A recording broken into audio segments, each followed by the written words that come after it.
todos y todas por estar aquí. Esto es mío. Esto es de Carlos. Espera, que yo me lo llevo. Vale, estamos...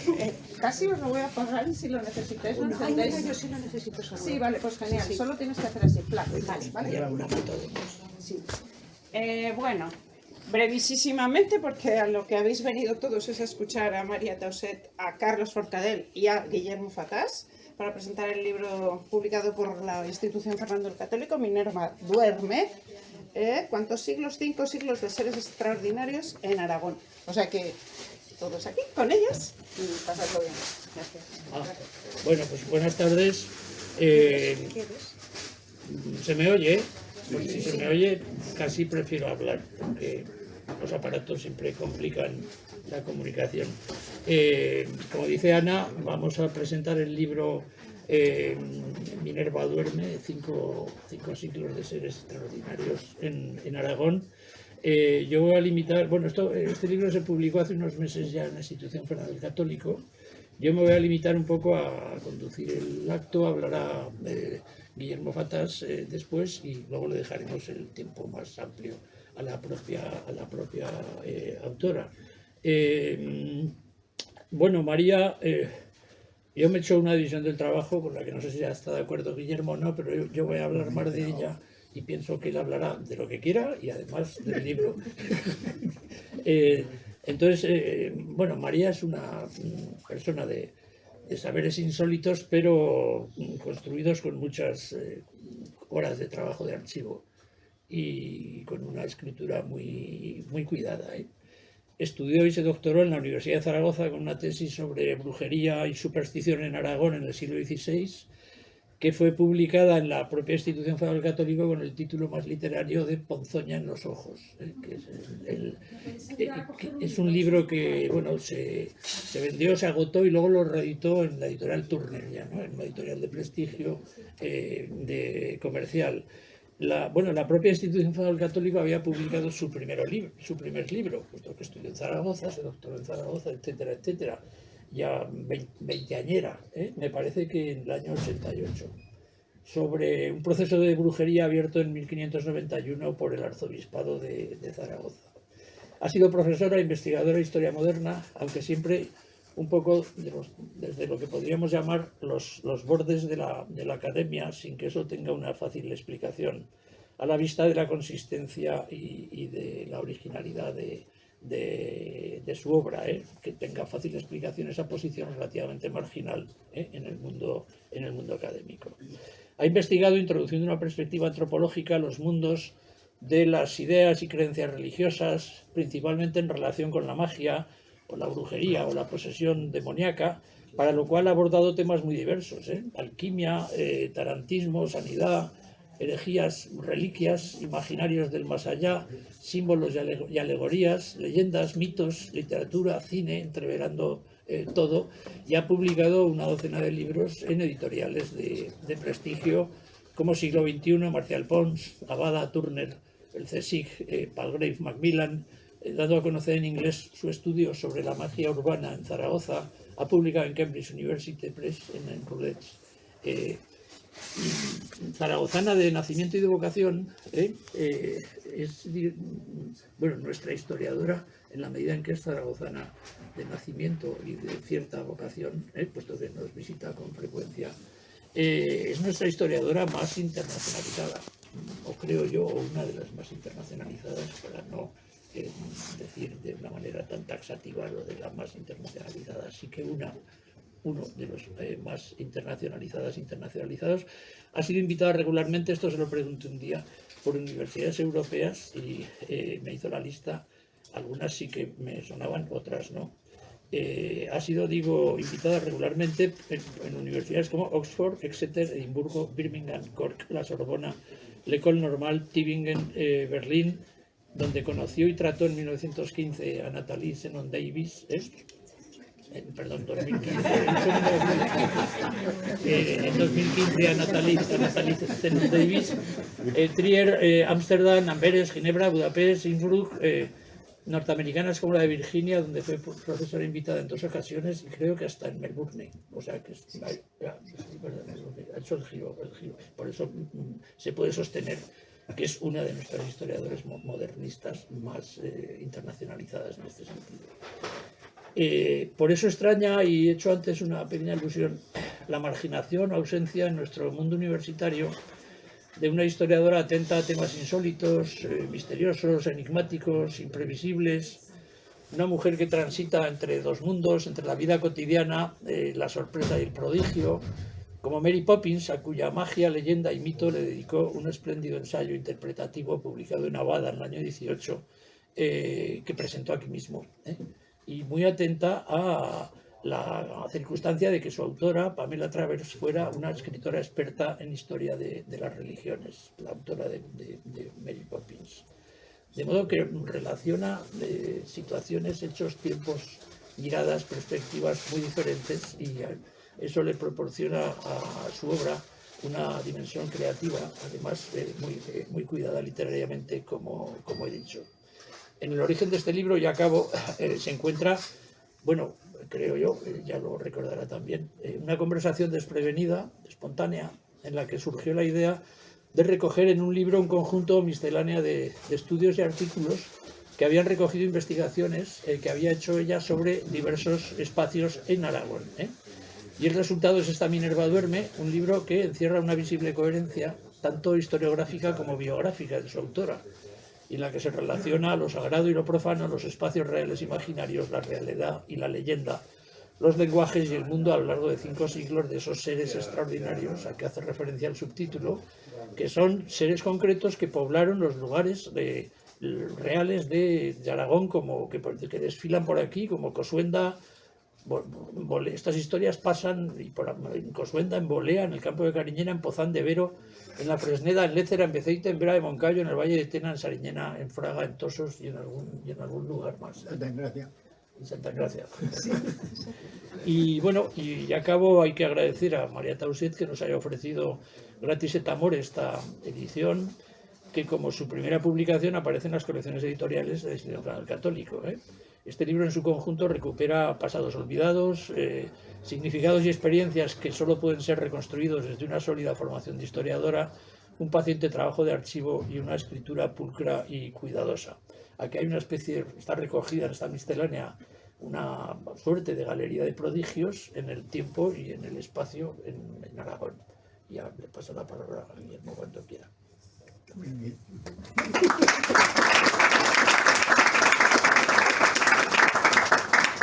Bueno, yo traigo una chuleta más pequeña, pero hablaré más rato.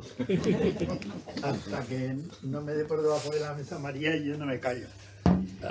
El otro día coincidí como público, aunque es algo muy poco, con Carlos, que estaba hablando en la mesa presidencial, y recordaba la miseria de una universidad como la mía y suya, que no ha despedido a José Carlos Moiner cuando se ha jubilado, porque somos capaces de pobreza de espíritu como esa, ¿no? Yo pienso a menudo en María como una profesora natural en el campus en que se licenció y se doctoró. No hay manera. También me ha ocurrido alguna vez con otra firma nuestra de fama internacional que es experto en un tema relativamente conexo con los que toca María, que es Miguel Ángel Motis, que sabe de judaísmo y todo lo que hay en relación con él, cábala incluida, y se ha tenido que ir a otro campus.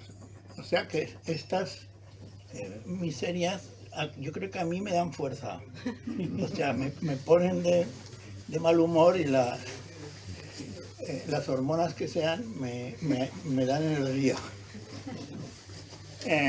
Esto es una antología o miscelánea, como ha dicho Carlos. Hay trabajos desde 1998 hasta 2023. Yo tenía 3 de ellos sin leer. Estoy haciendo una recomendación porque es difícil acceder a la totalidad de estos trabajos, ni aun algunos buscándolos en Internet, porque Internet es una maravilla, ahora nos lo prohibirán pronto los ecopedagogos o los chinos se están dando cuenta de lo que es internet y están muy nerviosos todos. Hay una agrupación temática, no cronológica. O sea, a mí me hubiera gustado más que fuera cronológica. Y dice, voy a ver cómo escribía María en 1998, que ya no me acuerdo. Y voy a ir siguiéndole la pista. Pero hay una invariante en el estilo de María. Escribe muy bien, con voluntad de dejarse entender. Pero no de los tontos y de los ignorantes. Esto no lo digo como chiste. Un tonto no va a entender lo que escribe María. O sea que no lo mandes a los ministerios, por ejemplo. No porque no pueda escribir más difícil. Uno de los ejercicios que me hicieron crear músculo, que no está aquí porque no tiene por qué, lo hizo a 4 manos con Alberto Montaner, otro que tal, dedicado a la retórica y poética de la brujería, ¿no? Y bueno, hay que pertrecharse para llegar hasta el final. Así que aquí hay una voluntad de hacerse comprender, pero muy constante, porque entre 1998 y 2023, por lo menos han pasado 25 años. Y hay un estilo Taussier desde ese punto de vista. Yo reconozco un texto de María, creo que en 9 casos de cada 10 lo reconocería sin ver la firma. Y lograr eso es una de las cosas que yo he ambicionado en esta vida y sé que no voy a conseguir. ¿Esto quién lo habrá escrito? Bueno, hay una pieza que es inédita, que es la introducción. Es muy breve, pero tiene una cantidad de sustancia extraordinaria. Porque María en apariencia es muy atrevida. O sea, Schelling, Milton, Goya, Becker, Servet, Proust, eso solo en la introducción. Y dices, bueno, leer a Schelling y citarlo con cordura es algo que yo no he conseguido. O sea, un día dije, ¿te vas a leer a Schelling? Me parece que fue Las Edades de la Historia, que tenía un buen traductor, Jorge Navarro. Y dije, bueno, me lo acabaré porque yo soy un chico muy disciplinado. Pero eso es un tormento horroroso. O sea, es dificilísimo. Dice, si encima no eres alemán, pues entonces ya está casi fuera de tu alcance. Todas esas citas, y solo he mencionado las que están en la introducción, ninguna es una bengala de erudición presumida. Todas encajan bien. Y si uno va leyendo el libro, una de las cosas que interioriza, yo ya la tenía asumida, es la erudición formidable. La cantidad de lecturas citadas y bien citadas en lugares oportunos y las autoridades históricas y clásicas que pueden incluir al Dante, pero con sentido del deber que tiene el divulgador de sus investigaciones cuando acarrea una cita de un mayor, de una autoridad clásica verdadera, ¿no? Eso es muy difícil, porque no es como en esas tesis doctorales que ahora menudean mucho, ¿no? Que hay 512 páginas de bibliografía que además no es crítica y en donde aparecen autores inexistentes. Estoy pensando en el presidente del gobierno, que se inventó tengo la tesis, el original, en PDF. Hay un autor que se llama Boir en Teven. Y dice, oiga, es Fuar, no es Don Boir esto. ¿Sabe usted? Quiere decir que vea usted ese libro. Este tipo de cosas ahora lleva a exhibiciones de erudición que son francamente asnales. Incluso la gente se cree que ser erudito es saber mucho. A mí a veces, con voluntad de halagarme, alguien me ha dicho, es que tú eres un erudito. Y yo estaba a punto de decirle, ¿y tú más? O sea, está tirado ser un erudito. Lo que es muy difícil es... erudire es quitar lo rudo. Bueno, Lo que es muy difícil es adquirir erudición para utilizarla como una herramienta de la inteligencia y para ponerla al servicio de las hipótesis o de las tesis que uno necesita desarrollar. Bueno, pues ahí están desde Hegel o Tirso de Molina a Brodel, Lévi-Strauss, Maureen Flynn, qué conceptos tan interesantes trae de ahí a su metodología. La verdad emocional. Dice, claro, eso se lo inventó una mujer sabia, lo publicó, y a mí me viene muy bien en esta cosa que le estoy exponiendo, porque me ayuda a encajar tal o cual cosa que le quiero hacer entender. Y me parece que enriquece mi punto de vista y me lo cambia. Hablo por ella y por el lector, que soy yo, ¿no? El origen del mal, llega a tocar eso. El Papa Benedicto XVI, el profesor Ratzinger, que ha sido el último papa culto que hemos conocido, preguntado una vez por el misterio del mal, el mysterium iniquitatis, como lo llaman los teólogos, dijo, es que ese es el misterio más arduo de explicar de la teología católica, pues, o cristiana, ¿no? Y teísta en general. Bueno, pues hasta con esas cosas se atreve a descorrernos cortinas, María, a propósito siempre de un caso concreto, ¿no? No es de divagar. Tengo una discrepancia con ella en la página 147. A mí el castellano de Sor María de Ágreda me parece horroroso. Tengo en PDF también, porque lo siguen editando, las monjitas que hay en Ágreda, el Reino de María Santísima, donde viene por primera vez mencionada la fecha del 2 de enero del año 40 como fecha de la venida de María a Zaragoza, porque se lo dice María a la monja. Claro, también le dice que ella era vegetariana, pero que a San José le preparaba chuletas y cosas así. Entonces, yo es un castellano de monja del barroco que me empacha. En la página 9 ya me tengo que obligar a decir, venga hombre, que esto te lo tienes que leer. Es la única cosa que quería decirle para que no se envanezca. Que no estoy tan de acuerdo.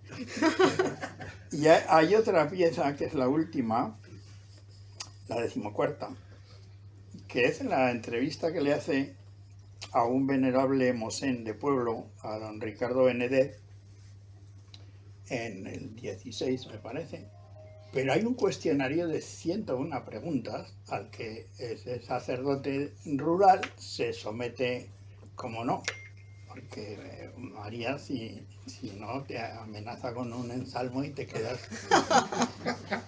allí dispuesto a lo que venga. Y al cura le pasó lo mismo que a mí.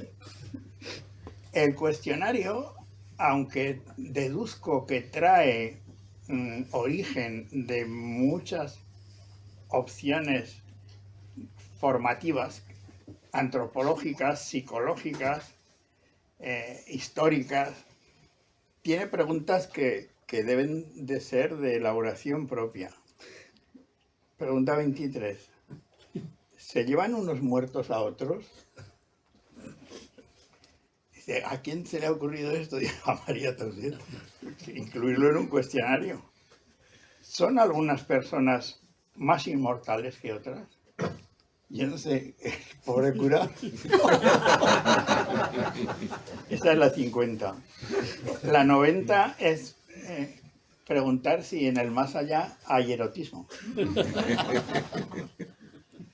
Igual, en Ricardo diría, ojalá.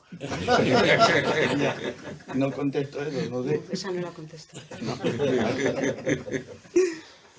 Y esta es tremenda. ¿Cree usted que en el más allá, que vaya nombre que le hemos puesto, muy bien puesto, el más allá, se conserva la individualidad y la conciencia propia? O sea, ¿qué clase de vida ultraterrena se imagina el mosén, que ha estado años y años sirviendo a su feligresía rural, enseñando la ortodoxia? Pues eso también está en el libro. Yo no me había detenido a leer eso, que me parece que salió en los anales de la Fundación Joaquín Costa, Exacto, sí. que es muy antropológica. Y los capítulos que ya estaban en la calle, bueno, sueños con brujas. No sueños de brujas, que también algún día los tocará, que sueñan las brujas, porque lo explicará, nos lo explicará, lo sacará de algún interrogatorio Cómo no está. inquisitorial. ¿Qué tipo de preparación hay que tener para poner en paralelo, para sacar zumo de aquello, el mismo caso, pero paralelos con Escocia, con Castilla, este es un caso aragonés, ¿no? Con Siberia. Yo de Siberia sabía más de chamanismo que de otras cosas, ¿no? Pero bueno, esta mujer te lleva de la mano a sitios a donde no esperas llegar. Se aplican respecto del infanticidio atribuido a acciones de brujería o nigromancia, examinando los prolijos actas judiciales de la Inquisición, que se lleva muy mala fama, pues es la Inquisición del Rey, que se la merece bastante. Pero en cambio la otra Inquisición, que también se llama así, que es la Inquisición de los obispos, la Inquisición diocesana, que es muy poco conocida, mucho menos conocida, quiero decir, es más leve, más comprensiva con los acusados de cargos que en la otra Inquisición a veces no tienen cabida, porque la otra Inquisición solo debe ocuparse de ciertos pecados, aunque ampliará mucho su campo con el tiempo, y Antonio Pérez, el traidor maltratado que da lugar aquí al episodio de justicia en 1591, como se le está escapando a Felipe II y le ha huido de la cárcel, pues la acusa de judaizante y sodomita. Y dice, ¿por qué? Dice, porque solo puede perseguir la Inquisición del Rey. En cambio, lo de judaizante, pues aún en la diócesis, acusaciones de brujería se toman a menudo como cosas banales, con testimonios interesados o nacidos de la inquina personal, ¿no? Bueno, pues en el infanticidio, que es algo que siempre ha dado mucho miedo a las sociedades, por lo menos a las occidentales, se llegan a aplicar penas retroactivas, cosa que hoy es un principio inviolable del derecho penal. Eso no se puede hacer, lo sabemos todos los que no somos de derecho, ¿no? Y de repente uno piensa que el infanticidio no lo había enfocado desde ese punto de vista. Y también la violencia vicaria de esposas sobre hijos, que es casi el caso contrario de este tarado o lo que sea de Bretón, que ha convencido a un periodista de que edite el libro y a ver qué pasa. Le llevan cada cosa a los jueces, el juez ha dicho, pero si es que el libro no ha salido y yo no me lo he leído, no me atrevo a decir qué procede a hacer con él, aunque ya suponemos que no están las letanías lauretanas allí, que habrá otro contenido, ¿no?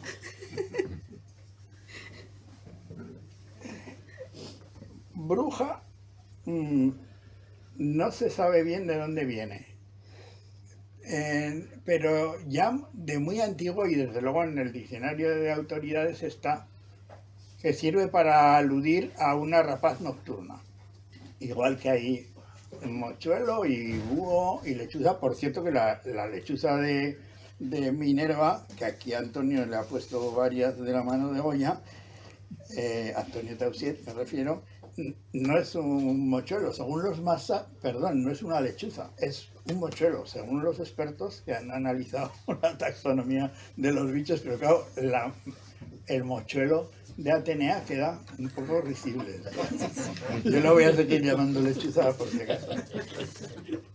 Hay el caso de brujería, en un ambiente de brujería que todos los aragoneses conocemos, que es el del Trasmoz en el Moncayo, lo trae de la mano de Gustavo Adolfo Bécquer en Añón, donde tengo un hermano viviendo, allí arrendado en un castillo que hay cerca de las Brujas, en donde existe o existió la tía Casca, que hacía de bruja. También es aragonesismo brujear en el sentido de deambular vagando por la noche. Eso se llegó a decir en Aragón, ese que hace, brujear por la noche.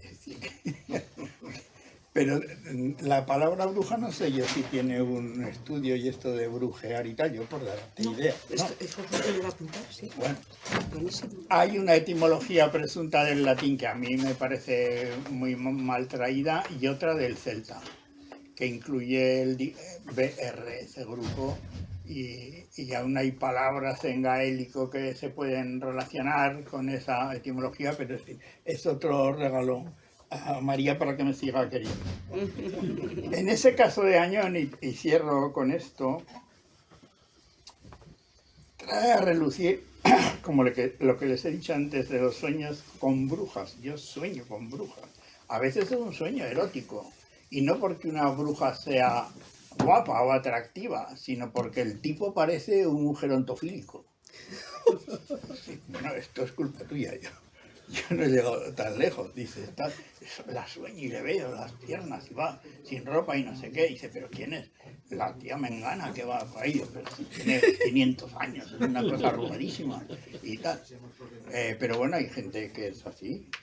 En la viña del Señor, de todo tiene que haber. A lo que me refiero es a que a mí me da sobresaltos intelectuales cuando estoy con la tía Casca de Becker y ambientándome en sus cartas y demás, y de repente sale a relucir Lucano, autor de época del siglo I de la era, romano, que murió a los 26 años. Lucano es un anneo, es un cordobés, como los Séneca, el viejo y el joven. El Séneca famoso es su tío. Son gente adinerada, poderosa, culta, que vive en la urbe, que son de linaje cordobés, y algunos salen de Córdoba para ir a Roma. Bueno, Lucano escribe un poema tremendo dedicado a la batalla en la que Julio César elimina a Pompeyo militarmente, que es la batalla de Farsalia, en el noreste de la Grecia actual. No tenía 26 años, Lucano, cuando escribió esa cosa tan prodigiosa. Digo no tenía 26 porque no sé cuántos años tenía, pero a los 26 estaba muerto. Se suicidó para que no lo suicidaran.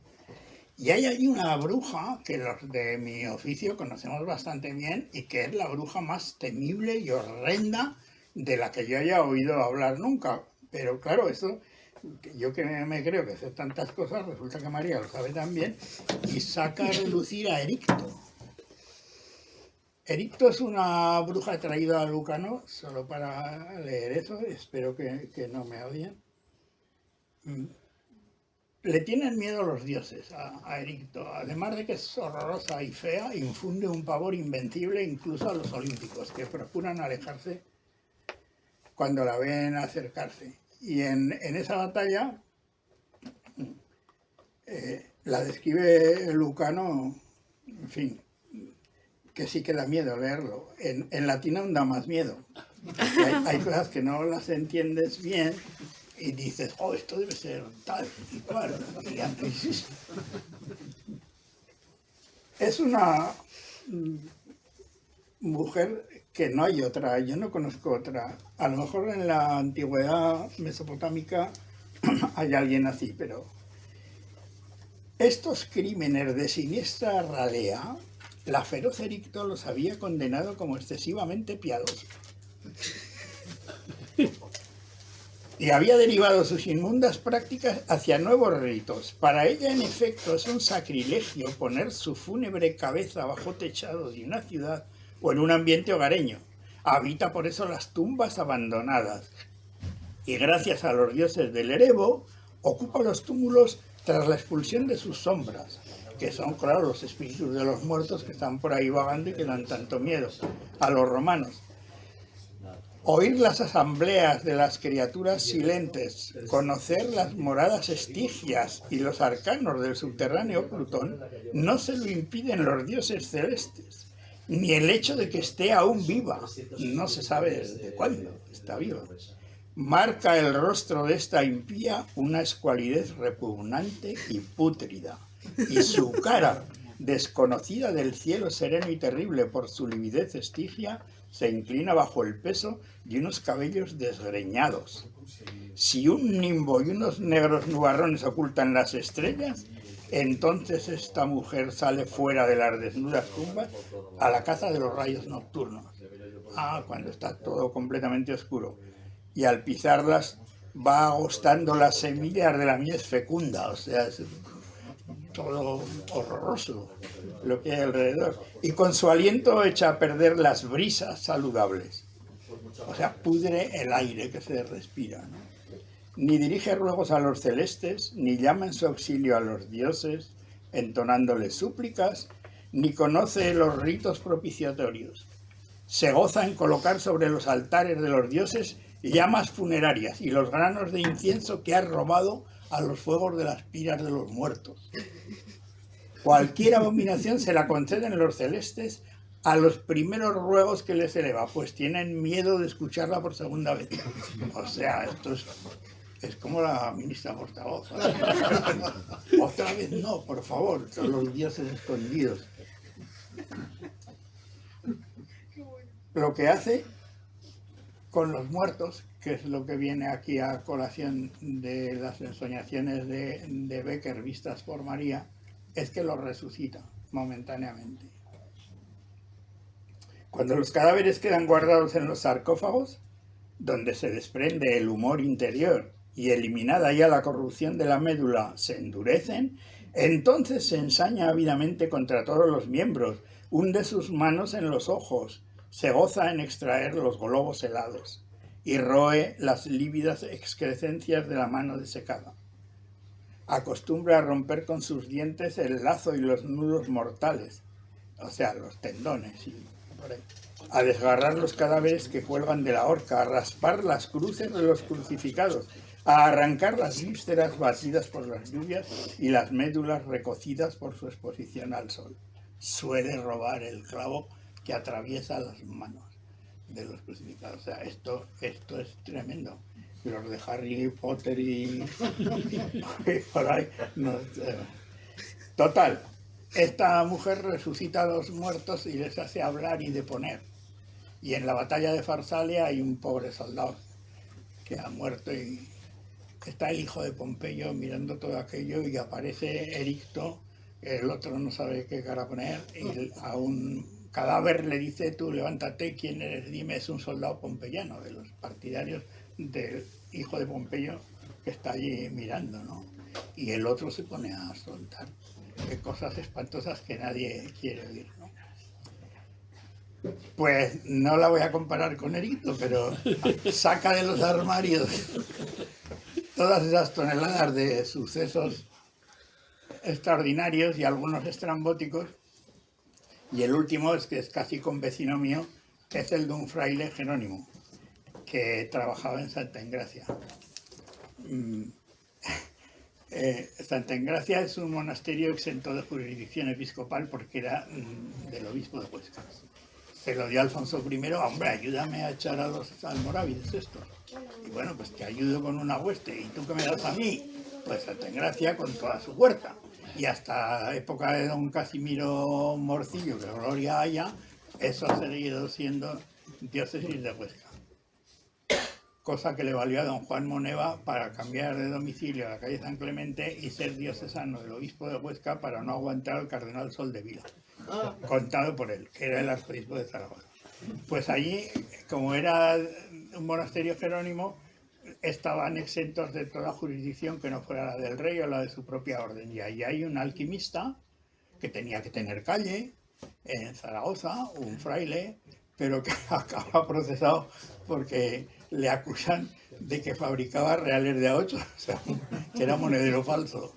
No se pudo probar y es un ejercicio muy bonito el de evaluación que hace María allí, diciendo: ¿y qué pasa cuando la Fiscalía y la Defensa están en problemas de decidir la verdadera culpabilidad? Y entonces reflexiona sobre lo que ocurría esos años y cómo se veían estas cosas entonces. Ese don tiene de conocer muy bien los siglos del Renacimiento y del Barroco, y eso es una fuente muy grande de aprendizaje. Hay ilustraciones, incluida la portada, que son de Antonio Tausiet. Es un collage, como advierte la solapa, pero si ahondáis ahí los dos juntos, ese pintor del 18 y grabadista tiene cosas que hacen temblar. Como los Tausiet son del Bearne, Tausiet, con una sibilante muy elegante, que es la manera más francesa que hay de ser aragonés. Todo el mundo sabe que el primer señor cristiano de Pau fue Gastón de Pau, vizconde de Bearne, o Gastón de Bearne, vizconde de Pau. De modo que esta es una buena importación que hemos hecho del país vecino más que hermano, y estoy muy contento de poder meterme entre los entresijos de los Tausiet, porque me lo paso muy bien, como habrán podido comprobar. Muchas gracias.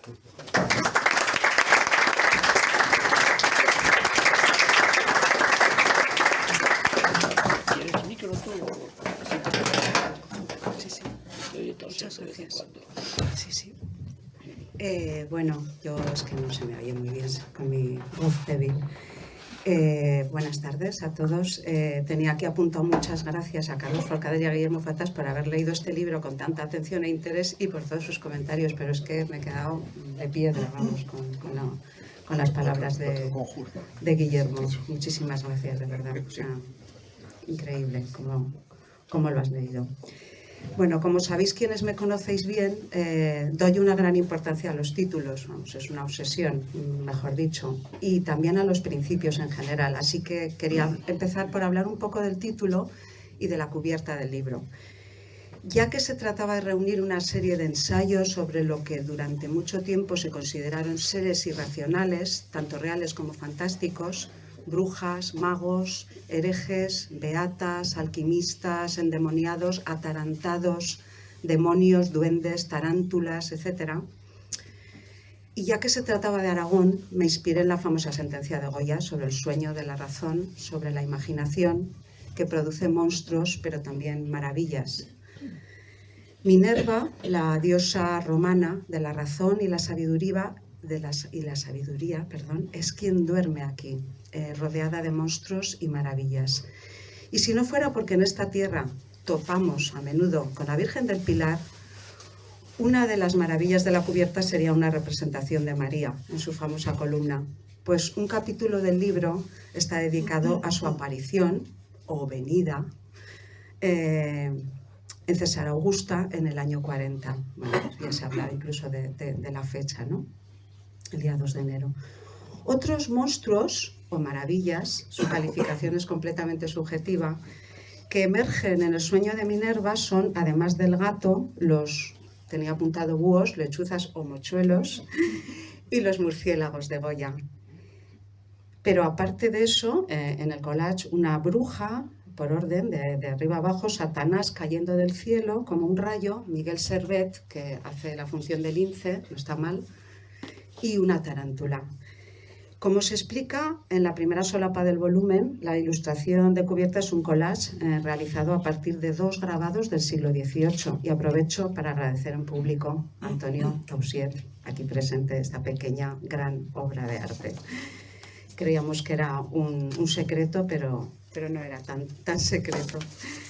Por lo que respecta al subtítulo del libro, lo que encontrará el lector son seres extraordinarios. De su visión personal dependerá que los juzgue racionales o irracionales, monstruos, maravillas, personajes extraños o más bien familiares, cotidianos. Algunas de las figuras demonizadas que aparecen en estas páginas serán reconocibles todavía hoy para muchos, pues lo que en su día se consideró, por ejemplo, posesión demoníaca, hoy tendría otros nombres como trastorno mental, desesperación, rebeldía, vandalismo o incluso en ciertos casos abuso de poder. Siguiendo con el subtítulo, el tiempo que abarca el libro son 5 siglos, a partir del XVI, pero la entrevista del epílogo se adentra en nuestro siglo XXI, exactamente fue realizada en 2016, y nos presenta fenómenos de larga duración. En cuanto a la otra coordenada, el espacio, todo lo que aquí se narra se refiere a Aragón, un territorio real, pero también una construcción imaginaria con mucho de simbólico. Para mí, que nací en Zaragoza, donde también habían nacido mis padres, cosa rara en aquella época, dos padres que nacen en la ciudad, Aragón representa el lugar a donde siempre vuelvo, el motivo religioso del Axis Mundi, eje o centro del mundo, el punto de conexión entre el cielo y la tierra, donde convergen todos los rumbos de mi brújula. En Zaragoza pasé la infancia, adolescencia y primera juventud. Estudié en su universidad y aunque después enseguida trabajé como profesora en Madrid, dediqué más de 10 años a una tesis doctoral sobre la brujería en las 7 diócesis aragonesas del siglo XVI: Zaragoza, Huesca, Teruel, Tarazona, Jaca, Barbastro y Albarracín. Y después de la tesis dediqué muchos más años a muchas más otras investigaciones que me hicieron recorrer y patear una y otra vez este territorio que llamamos Aragón. ¿Cómo nació este libro? De una forma casual, para quien crea en las casualidades. El profesor Carlos Forcadell y yo habíamos ido al monasterio de Veruela y al pasar por Vera de Moncayo le hablé de una mujer de ese pueblo llamada Brígida Pérez. La afligida Brígida. Le conté que a finales del siglo XVI salió de su casa y que en compañía de su marido se lanzó a andar por los caminos, a peregrinar de santuario en santuario buscando un remedio para su mal. Según ella, llevaba más de 2 años poseída por 3 demonios y atormentada por otros 54, que la acosaban en forma de moscones. Su caso... Su caso, que hoy en día nos puede resultar extravagante e incluso cómico, en una lectura profunda se convierte en un episodio trágico, no solo por los padecimientos de Brígida, sino por la insensibilidad de los clérigos que la exorcizaron en Zaragoza, en el santuario dedicado a la Virgen del Pilar, una iglesia mudéjar por aquel entonces, en 1601. Pero volviendo a la conversación que mencionaba, cuando le expliqué la historia de Brígida al profesor Forcadell, él me animó a publicar una recopilación, un libro miscelánea en el que se reunieran relatos como el de esta mujer endemoniada, publicados ya en artículos diversos y algunos casi perdidos. Tengo que confesar que en principio la idea no me resultó demasiado atractiva, pues no suponía para mí explorar nada nuevo, sino una especie de vuelta atrás. Sin embargo, poco a poco fui sintiendo que la mirada retrospectiva iba ordenando y dando sentido a asuntos aparentemente inconexos. Al igual que en nuestra propia vida, muchas veces nos parece que lo que hacemos es disperso o incoherente y solo le encontramos significado después cuando lo narramos. El estímulo de publicar este libro me hizo descubrir hilos conductores que se hacían cada vez más visibles. Desde mi punto de vista, al final, este volumen no es una miscelánea o compilación de ensayos sobre temas variados, sino un ensayo sobre creencias y vivencias que tienen mucho que ver, que resuenan entre sí y que se resignifican al relacionarse unas con otras. Desde que empecé a investigar sobre la brujería, la magia y otros fenómenos como la posesión demoníaca o más recientemente sobre las creencias en el más allá, ha habido quienes siempre me han preguntado, ¿y no te da miedo? Esto me lo preguntaron el otro día. Me hace gracia la pregunta. Me recuerda al terror que sienten algunos en los cementerios o en las criptas con momias, como en las famosas catacumbas de los capuchinos de Palermo. La gente está aterrorizada, muchos no quieren entrar. No suelo responder a esta pregunta, pero no, los muertos no me dan miedo. Otra pregunta habitual es si yo creo en la brujería, en el demonio o en los fantasmas. Cuando empecé a investigar me empeñaba en dejar bien claro que no creía en nada de nada. Pero hoy la respuesta sería, ¿qué es creer? ¿En qué se diferencia la realidad de la ficción? ¿No se trata más bien de lenguajes simbólicos para expresar lo que no puede expresarse de otra manera, como ocurre con los mitos? ¿Creemos en los mitos? Bueno, espero que entre tantas creencias y dudas, entre el sueño y la razón, os animéis a leer este libro, o por lo menos algunas de sus páginas, y muchas gracias por venir hasta aquí esta tarde y por vuestra escucha. No sé si da tiempo, bueno, Sí, me gustaría daros la palabra, ¿no? Si me que es dejas, lo bonito. porque Sí. me han dado instrucciones, la librería cierra a las 8:30, entonces yo creo que tenemos tiempo para hacer un coloquio de 10-15 minutos, calculando que luego a lo mejor hay que invertir 10 o 15 minutos en firmar.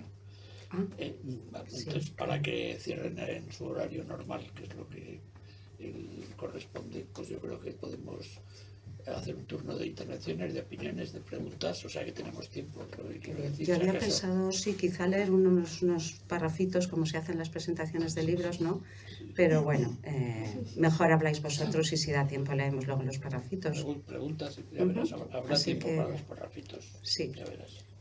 Pues hay una, vamos, pregunta o opinión o O comentario, o cosas que queráis contar al hilo de estos temas. Yo querría, ya puestos, comentar 3 cosas rapidísimas, sobre todo para los que no te conozcan demasiado. Uno, cuando se ha hablado el profesor Fatás de la bibliografía, de las citas, de tal, yo querría recordar que Ponzoña en los ojos es un libro súper citado, quiero decir que está muy bien citar bien, pero está también muy bien que te citen y que te citen bien, y posiblemente en tema de brujería sea uno de los libros de referencia en los últimos 25 años. 2, quería recordar que lo has insinuado, la monada de los títulos de los libros de Atausier, de ese dedo robado, es que son impresionantes, que dice, apetece comprarlo y luego leerlo, pero yo no sé quién no ha caído a la tentación de leer uno de sus libros. Y luego tercero, una cosa que ha también comentado el doctor Fatás, que es, los libros son fantásticos, pero lo que es una bomba de dificilísima lectura es su colaboración con Alberto Montaner. Es decir, eso es una cosa que hay que coger, Esa no está, sentarse, pero no tomar está aquí, notas. esa no está aquí, No está aquí, para no ya, asustar. pero que en cualquier caso es un texto, porque cuarto y acabo, es cierto que yo llevo 25 años persiguiendo las publicaciones de Atausier y no siempre se encuentran, quiero decir, que incluso en internet hay algunas, otras no, vas a bibliotecas, y es a veces una angustia decir, acabo de publicar, acabo. La Atausier tiene una página web propia, es decir, que no sé si la gente lo sabe, pero no es que hay que ir a academia o que ir a Villarden, ¿no? Es que ella tiene su propia página y entonces vas al final y ves, publicación 87, y se acaba de publicar un artículo en no sé qué revista, inalcanzable, imposible de conseguir. Y dices, claro, esta me la pierdo porque no la puedo leer. Y bueno, quería comentar esas cosas que acabo de decir. Qué maravilla. Muchísimas gracias. Maravilla. Defiéndete. Nada. Estoy aquí, bueno, ya me puedo morir ya después de esto. A mí me ha pasado eso, no poder conseguir un original suyo, pero me da vergüenza pedírselo. Seguro que tiene todo eso en PDF ordenado y etiquetado. Porque si no, no podría escribir como escribe y citar como cita, si no fuera organizadísima. O sea, que nos mandes las cosas. Ahí, vamos. Una lista de pobres. Ya acabo, ya he dejado de hablar. Hay un personaje que a mí me atrajo desde el primer momento, que la Atausier cita en la tesis, en Ponzoña Basol, que luego ha citado en más artículos y en más publicaciones, que es la figura de María Vizcarreta, que a mí me encanta. Es un personaje que ya no es siglo XVI, siglo XVII, sino que es un personaje del siglo XVIII, cuyo proceso se conserva impreso, hay varias ediciones, y que acaba, una de las ediciones que se conserva en no sé qué archivo, acaba con una anotación a mano, puesto que el texto es impreso, con la ahorcaron, ¿no? Y a la pobre María Vizcarreta, que además es un apellido rarísimo, porque un poco como Tausier, que pues tú pones Tausier en Google y solo salen los hermanos, no sale nadie más. Pues tú pones Vizcarreta y solo sale la tal María Vizcarreta, ¿no? Y es un personaje, bueno, que ya no estamos hablando desde el 17, pero hablamos del 18 casi muy avanzado, en Épila me parece que es. Sí, Nada, sí. eso, mira, Qué me bien, callo. qué maravilla. Uno da por hecho que no es leído, pero es una equivocación. es una equivocación, por lo visto, sí. ¿Más cosas? Si quieres que diga algo, pues digo. Pero no es malo. Pues estaba pensando en ese torero que lo llevaban a hombros y que había hecho una cosa maravillosa, y cuando ya estaban todos hecho polvo, ya que viva tal, que viva, pero que viva más cerca. Pues yo digo, esto del libro, bueno, aparte de todo lo demás que han dicho, ya verás, los demás, que es verdad la profundidad de los conceptos, la belleza del estilo, lo maravilloso que es todo, soy viejo lector tuyo, pero el libro, y a mí me gusta leer en la cama, pesa muchísimo. Entonces es incomodísimo de leer. Qué buen papel. Entonces, que no pese tanto, el próximo igual tienes la culpa tú, ¿eh? Eso, que no es responsabilidad suya. Ya, por eso te digo. Mía tampoco. Porque Es Álvaro estoy Capalvo, condicionado. es el que controla las imprentas. Pues, Es muy buen papel. es que es verdad. Ahora, sí Tienes que romperlo para poder leer. Sí que tengo que Buen decir que comentario.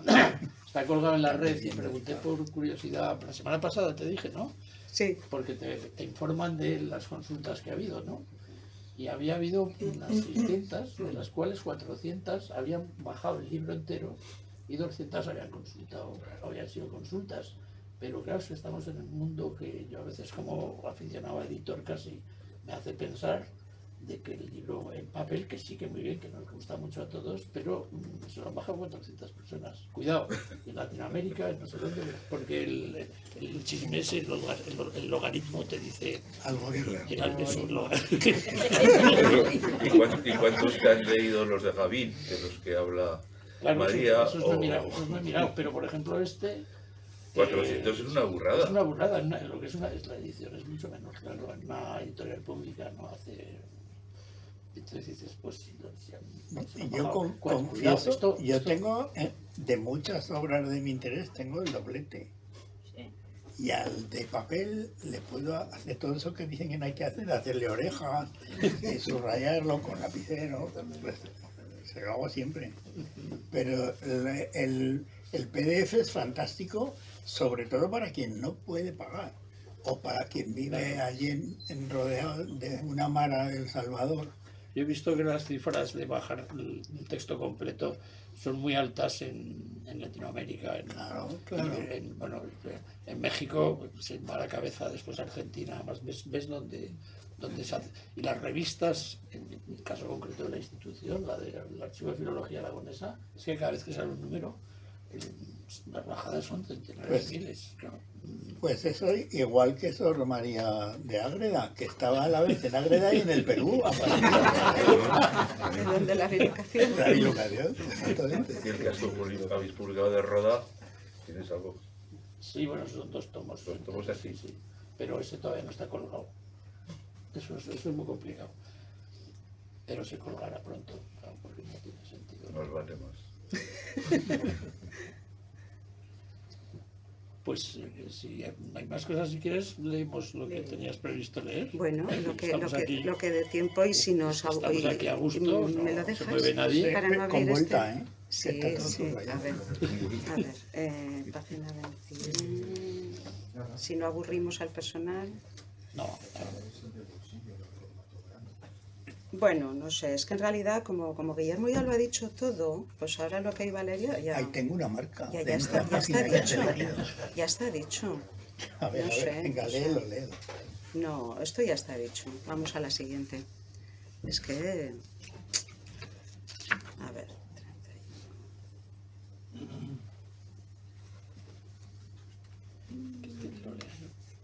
31. No. A ver. En los procesos aragoneses de los siglos XVI y XVII son numerosos los testimonios de combates psíquicos nocturnos que casi siempre se mantenían contra la persona sobre la que recaían todas las acusaciones en una determinada localidad. Os estoy leyendo un párrafo de Brujas en la cama, un capítulo titulado Brujas en la cama, deseos y terrores nocturnos. Según los relatos de todos los testigos, las brujas se introducían realmente en su dormitorio, cuando ellos todavía se hallaban despiertos, siempre entre las 11 y las 12 de la noche. Y vemos incluso a qué hora se acostaban en el siglo XVI. Y avanzaban las brujas hasta su cama, llegando en ocasiones a acostarse junto a ellos. En palabras del notario encargado de transcribir la declaración de Bartolomé Deza de Cosuenda, Zaragoza, uno de los testigos de la causa incoada contra una señora acusada de bruja, Isabel Garay, en 1591, y ahora os leo un texto de ese proceso. Habrá 10 años poco más o menos que estando este deposante en la cama en compañía de su mujer, a las 10 de la noche, estando despierto, sintió que se llegó hacia él una persona que se acostó al lado del deposante en su propia cama y viendo esto, el deposante estuvo un poco suspenso por ver lo que sería. Y de ahí a un poco, este deposante alargó la mano y la echó hacia los pechos de la persona que se acostó a su lado. Y no la pudo tomar porque se le deslizó de la cama y se le echó hacia los pies de ella.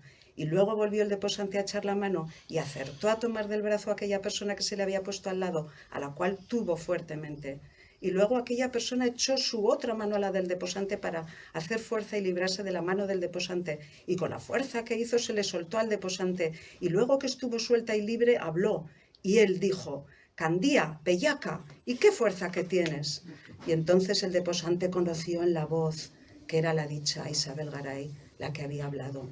Y así luego se fue. Y esto es una declaración para demostrar que esa señora era bruja en el pueblo. Así hay muchas otras, pero para que os hagáis una idea, ¿no? Bueno, otro texto. ¿Quieres leerlo tú este? No, yo no es que quiera. Si quieres tú lo leo, encantado. Pues venga, así cambiamos de voz. Que... Si no, deja, yo... Te conocerán, aunque cambies de voz. Esa es muy buena. Quería Página 72. 72. Aquí. Sí. Uy, ahora no reconozco.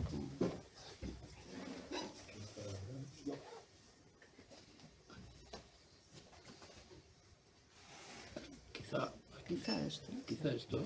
No sé, ahora no. Pero esto es muy largo, ¿eh? Sí. Bueno, pues ya leo yo algo así. Pues, Bueno, aquí, mira, lee aquí. ¿Dónde? En la página 72, desde aquí, este párrafo. Desde aquí hasta aquí. Vale.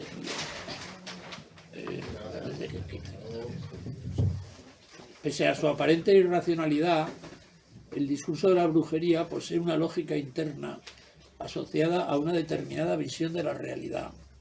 Sin embargo, a diferencia de la terminología producida en el contexto de cualquier arte o disciplina, esgrima, alquimia, medicina, la brujería se vale casi siempre de vocablos corrientes.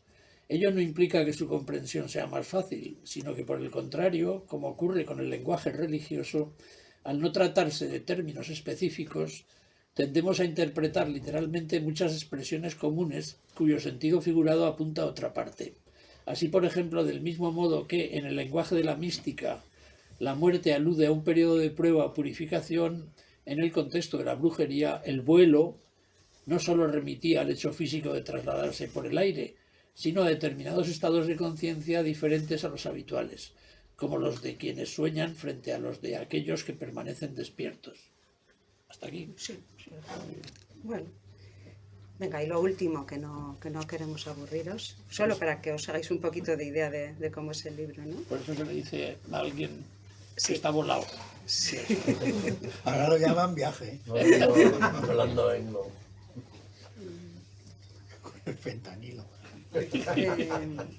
A ver, hay dos capítulos sobre Miguel Servet, nuestro hereje más ilustre, del que no se ha dicho nada. Qué canalla Calvino, que lo sepan. Eso. Están publicados en Ginebra los correos completos entre Servet y Calvino. ¿Qué tipo tan canalla, Calvino? Sí, pues Mala eso, gente, que mala gente. hay dos... Bueno, es que no lo hemos dicho en ningún momento, pero no estaría de más decir que el libro tiene 4 partes. Una llamada Brujerías, en la que hay 4 capítulos dedicados a las brujas. Otra que se llama Demonios y otros prodigios, y uno de los prodigios es la venida de la Virgen del Pilar a Zaragoza, y otros pues cuestiones de endemoniados, posesiones demoníacas o de atarantados, de posesión de la tarántula, que es algo de lo que no se sabe mucho.